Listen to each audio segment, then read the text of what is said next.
Om Namo Bhagavate Vasudevaya. Om Namo Bhagavate Vasudevaya. Om Namo Bhagavate Vasudevaya. Om Agnanatimirandasya Gnanandanasavakaya Taksaramilitamena Tasmai Shri Namaha. Namo Vishnupadaya Krishna Krishnaya Bhutale Srimate Bhaktivedanta Swaminiti Namini. Namaste Saraswati Devi Gauravani Pracharini. Nirvishesha Shunyavadi Paschati Deshakarini. Jai Shri Krishna Chaitanya Prabhu Nityananda. Shri Advaita Gadadhara Shivasadi Gaura Bhaktivinoda. Hare Krishna, Krishna Krishna, Hare Hare. Hare Rama, Rama Rama, Hare Hare. Okay, verse 18. Gnanam Gneyam Parignata Trividha Karma Chodana Karanam Karma Karteti Trividha Karma Sangraha. Okay, just for those who are interested in chanting verses. So this is called Visarga. Aha. So we pronounce this as Sangraha. But when this Visarga is there in the middle of a sentence, like here, Trividha, we don't say Trividaha, we say Trividha. That aha is just a little bit stressed, but we don't say the complete aha. This is just normal rule, Sanskrit. Trividha Karma Sangraha. Translation. Knowledge, the object of knowledge, and the knower are three factors that motivate action. The senses, the work, and the doer are the three constituents of action. So there are three factors that motivate action, which is knowledge, object of knowledge, and the knower. And there are three constituents of action: senses, work, and doer. Okay, so that means knowledge. So there's an object of knowledge, there's knowledge, and there is a knower that motivates action. These three factors motivate action. And how is the action actually carried out? By the senses, work, and the doer. Three kinds of impetus for daily work: knowledge, object of knowledge, and knower. Impetus means it becomes the factor, it becomes the reason, or it motivates action. So, for example, knowledge that I have to eat or I have to buy something. Okay, it is required for, I have to buy a bicycle because I have to go from one place to the other. So that is our knowledge. The object of knowledge is bicycle, and the knower is the person who knows this knowledge. When I have these three, then it will result in action. The instruments of work, the work itself, and the worker are called the constituents of work.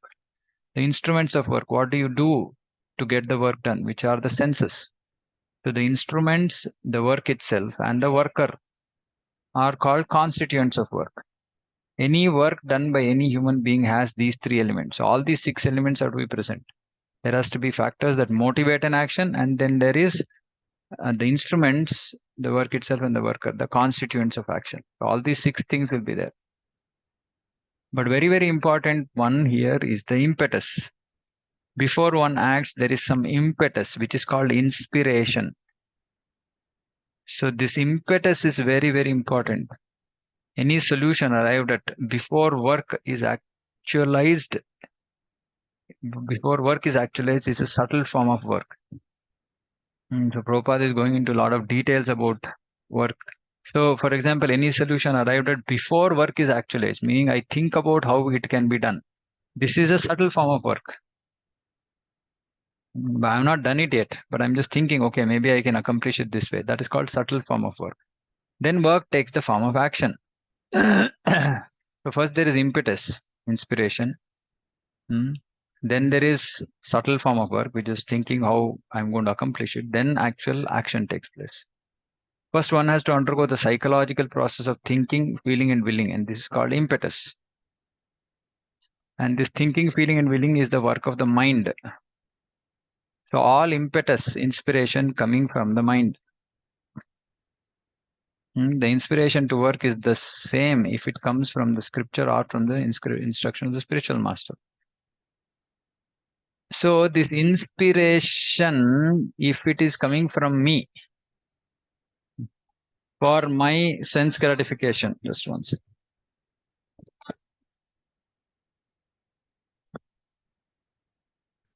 So if it is coming from me for my sense gratification, that is one type of impetus or inspiration. The other inspiration is that coming from scripture or from the spiritual master. When the inspiration is there and the worker is there, then actual activity takes place by the help of senses, including the mind, which is the center of all the senses. And the sum total of all the constituents of an activity is called the accumulation of work. So this is just terminology. It is called accumulation, karma sangraha. In Sanskrit, it's called karma sangraha. Here, so here it's Triveda karma sangraha. Constituents or all this together is the karma sangraha. So just to be clear, right? So there's an impetus or inspiration. The inspiration is knowledge, object of knowledge. Impetus, inspiration is to thinking, feeling, willing, and that involves knowledge, object of knowledge, and the knower. And then that impetus can be either for my own sense gratification or for the pleasure of Guru and Krishna. And whenever there's an impetus, then there's a subtle form of work which happens, which is in the mind, and then the actual action takes place. Now, this is important. Of course, now Krishna is going to talk about the senses, work, doer, work, doer, all this in three modes. But this is important because actually when for us, in second chapter, Krishna talked about dhyato vishan pumsan sangasteshu vijayate. How just by dhyana meaning thinking about something, dhyato vishantum sanga, we develop attachment and then we want to acquire that object. And this is a very fast process. I spoken about this in second chapter. In the recordings you will find. So it's a very fast process. It's so fast that within milliseconds from the time of thinking to action happens. While we might re-study all this and think like, oh, there are so many things, a subtle form of work, then actual work, etc. But it all happens very, very quickly. Right? So two things are important. One is the inspiration must be right. Second thing is when the inspiration is wrong, it's very difficult to break the process. Meaning, suppose say I'm inspired to hit somebody. From the time I decide to hit to the time I hit will be few milliseconds. I can't cut it. It's very difficult. Unless somebody is super surrendered to the Supreme Lord, then you can potentially break the process. But otherwise, it's very difficult. So it's better to control our inspirations, the impetus. And that is why it is good if the inspiration is directed or is based on scriptures or spiritual master. If the impetus is not based on scripture or spiritual master, then we might end up in just bad karma and karma bandhana. So that is very, very important. Gnanam karma cha karta cha tridhaiva गुणभेदतः प्रोच्यते गुणसंख्याने यथावत् शृणुतान्यपि. According to the different modes of material nature, there are three kinds of knowledge, action, and performer of action. The three things Krishna is talking about. Gnana, karma, karta. Gnana means knowledge, karma means work or action, karta means the worker. In the 14th chapter, the three divisions of modes of material nature were elaborately described. In that chapter, it was said that the mode of goodness is illuminating, mode of passion materialistic, and mode of ignorance conducive to laziness and indolence. All the modes are binding. They are not sources of liberation. Even in the mode of goodness, one is conditioned. In the 17th chapter, the different types of worship by different types of men were described. In this verse, the Lord says that he wishes to speak about the different types of knowledge, workers, and work. सर्वभूतेषु येनैकं भावम् अव्ययमीक्षते अविभक्तं vyaktam vibhakteshu tatnanam vidhi satvikam. That knowledge by which one undivided spiritual nature is seen in all living entities, though they are divided into innumerable forms, you should understand to be in the mode of goodness. Undivided spiritual nature. Brahman is undivided. Right? So, a person who sees one spirit soul in every living being, whether demigod, human being, animal, bird, beast, or aquatic plant, possesses knowledge in the mode of goodness. Why it is one spirit soul? Because it's all part and parcel of Krishna. They all have same qualities. They are not differently recognized. And they're same. Just that they've been separated from time immemorial, but they have the same quality. There's no difference in quality. But when it comes to the body, matter, then there are different qualities. So there's only one spirit soul. In all living entities, one spirit soul is there, although they have different bodies in terms of their previous work. As described in the 7th chapter, the manifestation of the living force in every body is due to the superior nature. Manifestation of the living force in every body means how does the jiva come into the body is due to the superior nature. Thus to see that one superior nature, thus to see that one superior nature, that living force in every body is to see in the mode of goodness. That living entity is imperishable. Although the bodies are perishable, differences are perceived in terms of body because there are many forms of material existence in conditional life. The living force, because there are many forms, the living force appears to be divided. Such impersonal knowledge is an aspect of self-realization. This is impersonal knowledge. Impersonal meaning it's energy which is there. It doesn't have a form, and that energy is one. Mm. So we have to be clear. There are no multiple souls. There's only one spirit soul. That is why when we achieve self-realization, we realize that, oh, I am actually Brahman. I am Brahman.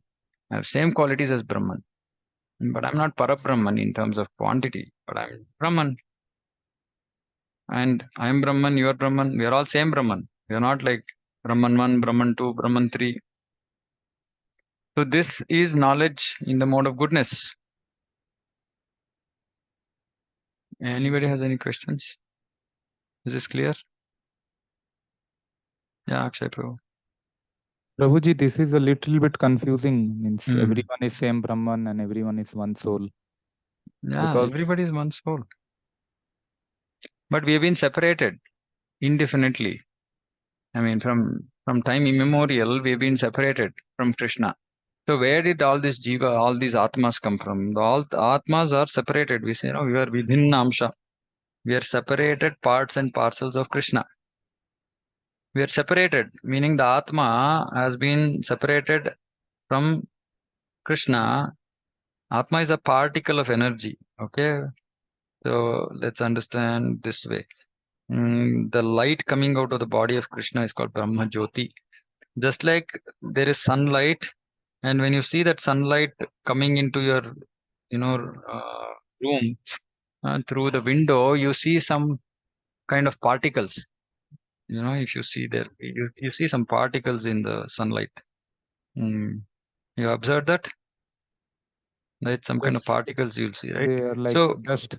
they're like dust, yeah, but they're not dust actually. They are particles, right, of the sunlight. And that particle, so we are like that one particle. No, if you see two particles there, is there any difference? There's no difference.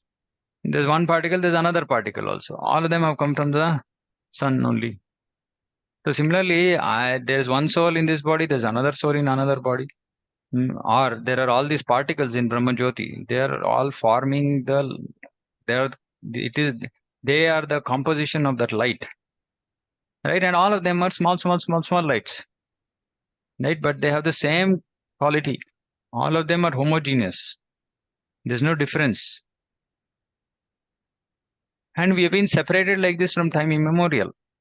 And now that Atma, that particle, can have a spiritual body and serve Krishna in Vaikuntha or Goloka, or it can take a material body and come to this material world. Only the body is different. But the spirit soul is the same. Because there is really no separation in identity. There's no different identity. It's a single identity. Like I said, you can't distinguish between light particle 1, light particle 2. There's no difference. They're just existing as two different entities because like they form the part of the light. Right? So like that, Krishna separated us and we are there separately as one small tiny spark. But one tiny spark, another tiny spark, there's no difference.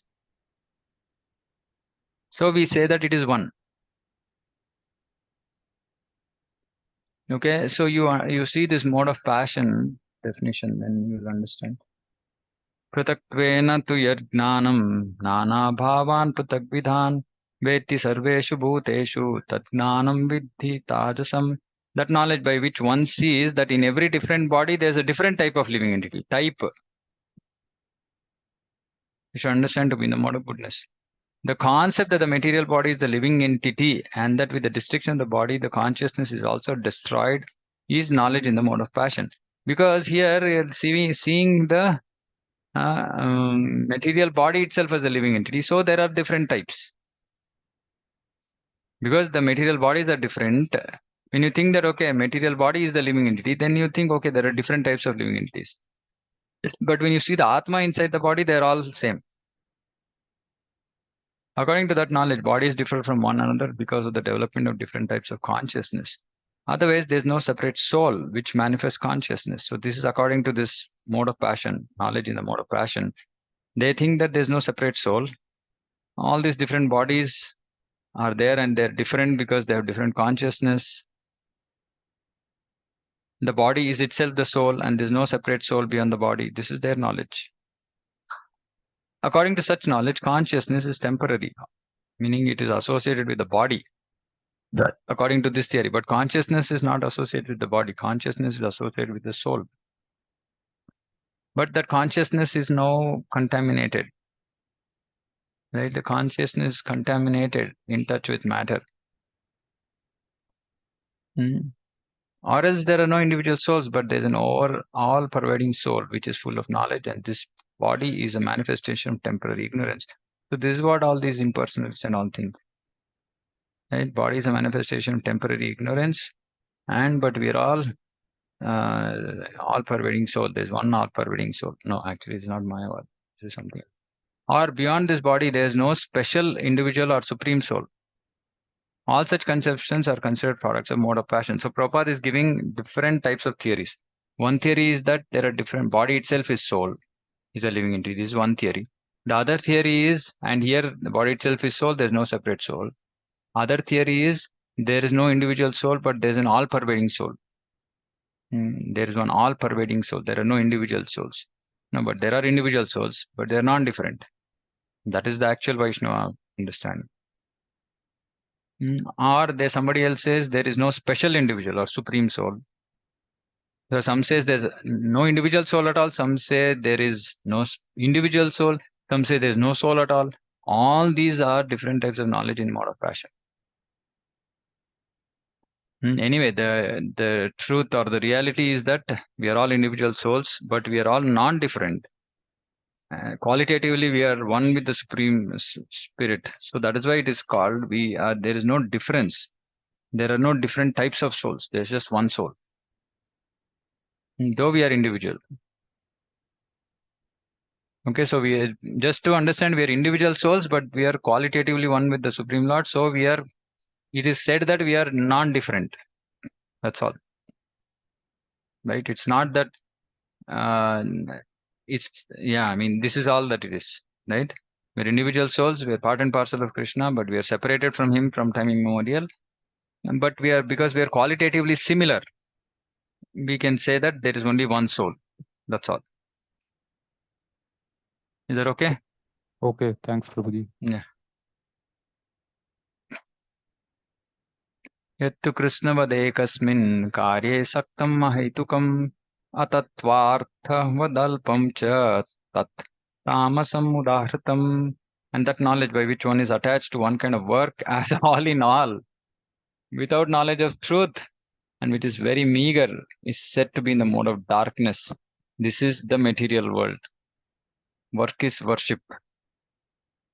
That's all. Work, work, work, work, work like a donkey. This is mode of darkness. The knowledge of the common man is always in the mode of darkness, because every living entity in conditional life is born into the mode of darkness. Everybody is born into mode of darkness. One who does not develop knowledge through the authorities or scriptural injunctions has knowledge that is limited to the body. Is not concerned about acting in terms of directions of scripture. So it's just on the bodily platform. There's no thought process beyond it. And body means work. Work means earn money, enjoy. That's all. Mode of ignorance. For him, God is money. God is money. Prabhupada is saying, yeah, everybody goes to God and say, give me money, give me money. And knowledge means satisfaction of bodily demands. So what is knowledge? How do I satisfy bodily demand? Okay, I know this way of satisfying my demand. I know that way of satisfying my demand. Such knowledge has no connection with the absolute truth. It is more or less like the knowledge of ordinary animals. Knowledge of eating, sleeping, making, defending. Such knowledge is described here as the product of dark mode of darkness. In other words, knowledge concerning the spirit soul beyond this body is called knowledge of mode of goodness. Knowledge producing many theories and doctrines by dint of mundane logic and mental speculation is product of mode of passion. And knowledge concerning only with keeping body comfortable is said to be in the mode of ignorance. Okay, so this is karmis who are in this stage. Next mode of passion is gnanis. They allow all kinds of theories, right? And then yogi, bhakta, they understand. Of course, gnanis will also understand that, but they'll also have various other theories also. Proper gnanis will come to the mode of goodness. Okay, is that okay? Knowledge is understood in three modes. Okay, now Krishna is going to talk about action. Okay, this is very, very important because this is what has to drive our thought process when we are working. Niyatam sangarahitam araga dveshatah kritam aphala prepsuna karma yattat satvikam uchyate. That action which is regulated. Regulated means as per scriptures, and which is performed without attachment. Okay, those people who are passionate about work for them. Work has to be performed without attachment or without passion, without love or hatred, without desire for fruitive results. Said to be in the mode of goodness. Regulated occupational duties as prescribed in the scriptures in terms of different orders and divisions of society, which is varnashrama, performed without attachment, or proprietary rights. Proprietary rights means I am the owner, right? And therefore without any love or hatred, and performed in Krishna consciousness for the satisfaction of the Supreme, without self-satisfaction or self-gratification, called actions in the mode of goodness. Of course, I mean, one can do even if one does it without Krishna consciousness, also it is the mode of goodness. Just these qualities, right? And if he performs in Krishna consciousness, actually it is Shuddha Sattva, but Prabhupada has combined both, saying that it is in the mode of goodness. So this is how we have to work. First of all, we should do regulated work. Second, we should work without attachment. People are so attached to their work. I will do work if I'm attached to it. How can I work without attachment, Prabhu? So many people ask me this. I mean, I've also worked in this mode. Passion, passion, passion. I have to do, I have to achieve this, that. Because otherwise we can't work. There is no impetus for work because we don't really like our work.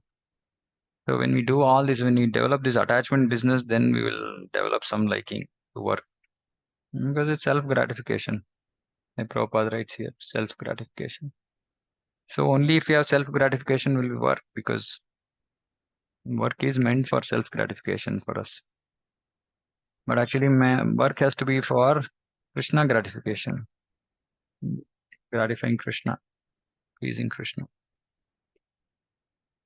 So this is very, very important. I mean, once one verse like this, you have to think. How am I working? What is my mood? Am I working for attachment? Am I attached to my work? Do I love or hate my work? Am I desiring fruitive results from this? If not, then it is mode of goodness. यतु कामेप्सुना कर्म साहंकारेण वा पुनः क्रियते यासम तद्राजसम उदाहृतम. But action performed with great effort. See, great effort by one seeking to gratify his desires. Great effort, his desires, enacted from a sense of false ego, thinking I'm the body, is called mode of passion. So two qualities, great effort and to satisfy our desires. And of course, because this is on the platform of false ego, this is mode of passion. Anubandham kshayam himsam anapekshach paurusham mohadarabhyate karma yattattama samuchyate. That action performed in illusion, disregard to scriptural injunctions, without concern for future bondage, or violence, or distress caused to others, said to be the mode of ignorance. See, this is also people, when people do things today, first is they have no idea about scripture, and they don't have concern about, oh, okay, will this bind me? They are not concerned about it. They're not concerned about whether they're being violent, whether they're going to cause distress to others. There's no concern at all. Just I'll do whatever I want. Mode of ignorance. One has to give account of one's actions to the state or to the agents of the Supreme Lord called the Yamadutas. Irresponsible work is destructive. Irresponsible work is destructive because it destroys the regulative principles of scriptural injunction. It is often based on violence and is distressing to other living entities. See, please note this. We should not be the cause of distress for others. It's very, very important. This is called Jiva Himsa. When we engage in Jiva Himsa, we will not make progress. We will not make progress in Krishna consciousness. Is one of the worst things to do in Jiva Himsa. That's why I keep telling people saying that don't trouble others. If you don't like somebody, better be away from them. But don't trouble others.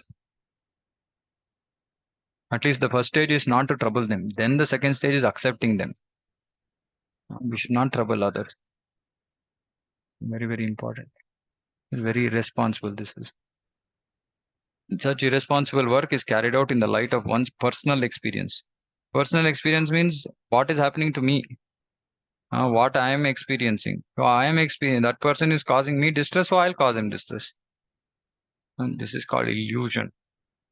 All such illusory work is a product of mode of ignorance. See, like this, each and every verse, Bhagavad Gita has something so important for us from practical, the way we are living, because we are just living like this, all these, we are living in modes of passion and ignorance. Sometimes when we read something and we feel, oh, I'm in the mode of goodness, it's like great. But most of us will relate only to verses which are describing mode of passion and ignorance. Passion, ignorance, both are bad. Not that passion is better than ignorance. Both are bad. And some people are, some aspects passion, some aspects ignorance. So we should get over all this. So this knowledge worker, now work, this is work. Then there is worker next. So then we can identify ourselves. Oh, who am I? Am I a worker in the mode of goodness? Am I a worker in the mode of passion? Am I a worker in the mode of ignorance? It is directly related to the nature of work itself. So now only we'll know if I'm working in mode of ignorance, then I'm a worker in mode of ignorance. Simple. But anyway, Krishna separately identifies that as well. Okay, so that we will do on Monday.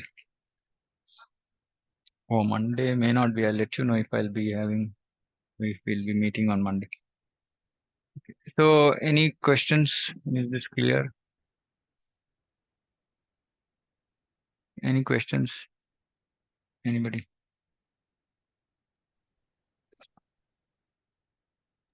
Hare Krishna. Hare Krishna, Prabhu. Ah. Prabhu, you were telling about if you are inspiring something to do. I don't know if my sentence is right. If I'm being inspired to do something, Yeah. So it should mm, be according to Guru and Shastra. Shastra, So sometimes, like, how do we identify if the way we are thinking is right or wrong? So, reading Shastra, hearing from Guru. So as we read scriptures, then only we'll understand. Oh, okay, see, like for example, now we understood. Oh, this is action. This is karma in the mode of passion. This is karma in the mode of ignorance. So I should not be doing that. If I'm doing in the actually, it's very simple. I should be working in the mode of goodness. I should be doing the work according to my varna and ashrama. Simple. Over. End of story. It's not very complicated. Right? But first of all, we don't know. We are not bothered about varna or ashrama. Second is we are not bothered about the mode in which we are working. So it causes trouble. So we should not work in mode of passion, ignorance. And of course, like I said, this is according to varna. Because for example, if suppose there's a kshatriya will have to work in mode of passion. Otherwise he can't do his work. Right? Vaishya will have to do in mode of passion, ignorance. But it should not be too much.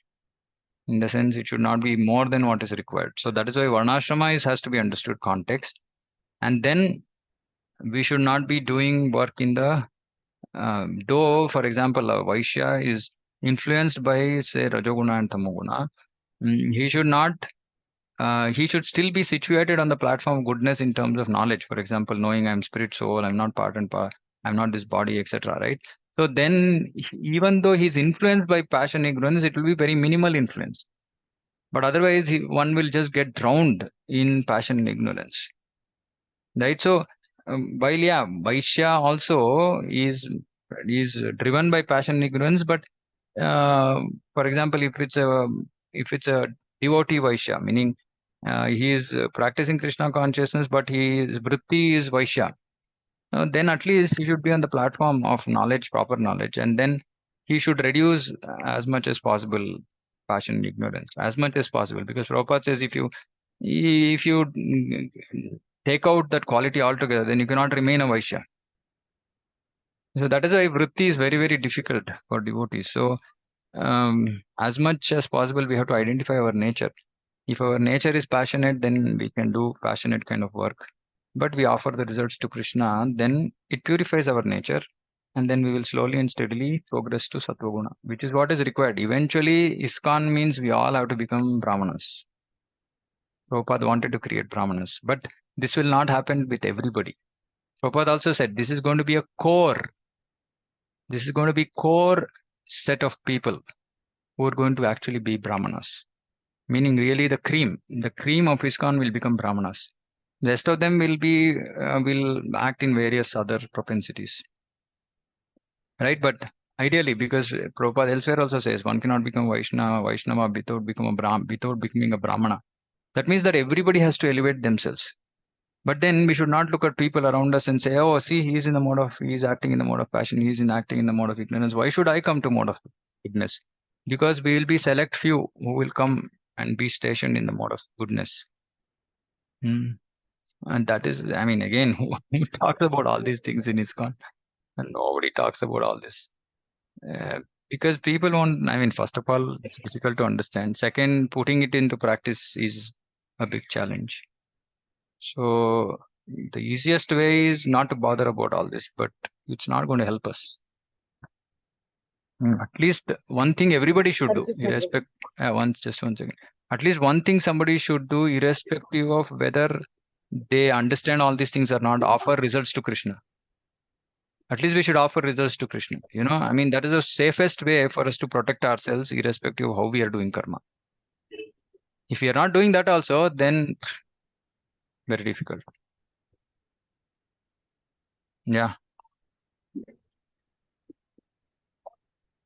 Prabhu, what if we do a work of destruction in the mode of ignorance? Sorry, your voice is not clear.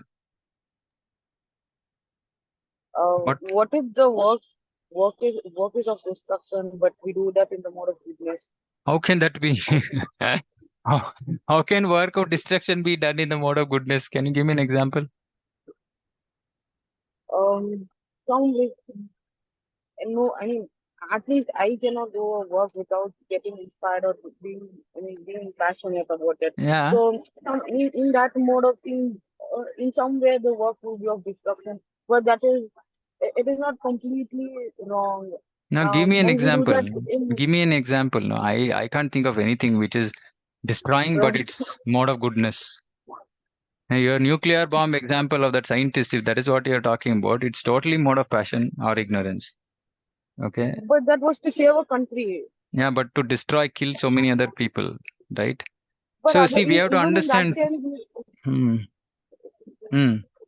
even in that sense, it would be vice versa, no, Prabhu. If that wouldn't have played, it would be like that people would have come to our thing, and Yeah, the same yeah. amount of people were destroyed. No, same amount won't be destroyed, no, Akshita. I mean, I'm saying you're sitting in one place and pressing a button, and one city is out of the map. I mean, this is like super demoniac, right? Otherwise, yeah, one has to go in a, on an aeroplane, go as soldiers on the ground, go on ships, and how many can you destroy? I mean, maybe one person can kill two people, right? Or something like that. I mean, the scale of destruction is so minimal, right? But when you create weapons of mass destruction, that intelligence, that is why Krishna says, Namam Dushkruti no Muda. He says Dushkruti. Dushkruti means what? He has super intelligence. But he's not using it in the service of Krishna. He's using, you read that purport. Prabhupada talks about this, right? He's using his intelligence for actually, ultimately, it is sense gratification. One country wanting to, exercise control over others. Why? Because I want to become superior. But who said you have to become superior? What is the qualification for you to become superior? I just think I'm the best. Like Hitler thought, Germans are the best. Germans are the Aryans. So we have to conquer the whole world. Who decided? I mean, the most demoniac person in modern history is Hitler, right? He thought he was the most qualified to rule the world. So, I mean, this is all in the mind. All this thought process is in the mind. So, only one thing, only one person can decide this, right? Dharmam sakshat bhagavat pranitam. Only Krishna will say. If it is a dharma yuddha, like he did for with Arjuna, then it is approved. But what Ashwathama did, for example, using weapon of mass destruction, or Brahmastra, was not approved by Krishna because he was a Brahmana, but he was, I mean, this is the example, right? He was a Brahmana, but he was not a Brahmana. He was a Brahma Bandhu, Ashwathama. So though he should have been in the mode of goodness and fought on the side of Dharma, though he had the ability, he fought on the side of Asuras, Adharma. So though technically he should have been in the mode of goodness, his intelligence maybe was in the mode of goodness, but he used it for destruction, for sense gratification. Okay, Akshay Prabhu.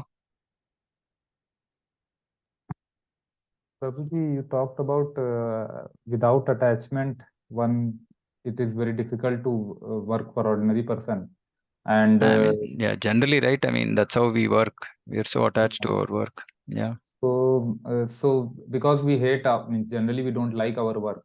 But even if we like our work, that will be in the mode of passion, right? It is actually called passion. People say follow Yeah. your passion and all. Yeah. So then means even if we like or we don't like, both will lead to ignorance or Yeah. passion, right? Passion only. No. Goodness is without hate or without love or attachment, right? But passion means great effort, great desires, great attachment.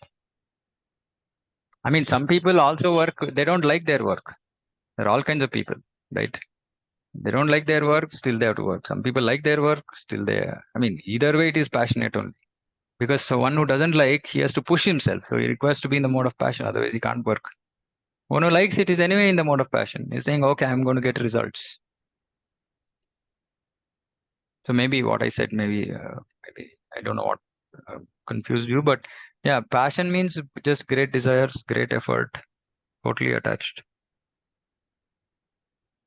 So Yeah, mostly all of us are in that mode only, Yeah, because otherwise, but see the other thing also, Akshay Prabhu. Today, if you see in the corporate world, people talk about job dissatisfaction. What is that? Job dissatisfaction means that currently whatever I'm doing, I'm passionate only, but what I'm doing I don't like, yeah, and then I'll change my job. No, correct. see, it is still passion, but I'm saying there are situations where people are not. Some people they don't like their work, but they can't get another work. They'll Right. grudgingly do, but they will do in the mode of passion, right? Because if you're not working in the mode of passion, you can't survive in this Kali Yuga. So there could be people who are attached, there could be people who love it, there could be people who hate it, but still no option. They'll end up working in like donkeys or passion. Okay, Prabhuji. Yeah. Okay. Shall we close? I'm happy that at least there's so much of discussions happening. Otherwise, most of my previous sessions used to be just monologue, 30 minutes, then Hare Krishna. And at least I'm happy that all of you are all thinking and asking questions. Okay, thank you so much. Bhagavad Gita ki jai, Jagat Guru Srila Prabhupada ki jai, Vancha Kalpatarupeshcha Kripa Sindhu So tomorrow is Bhagavatam at 8 o'clock. So please join if you have time. Hare Krishna. Hare Krishna.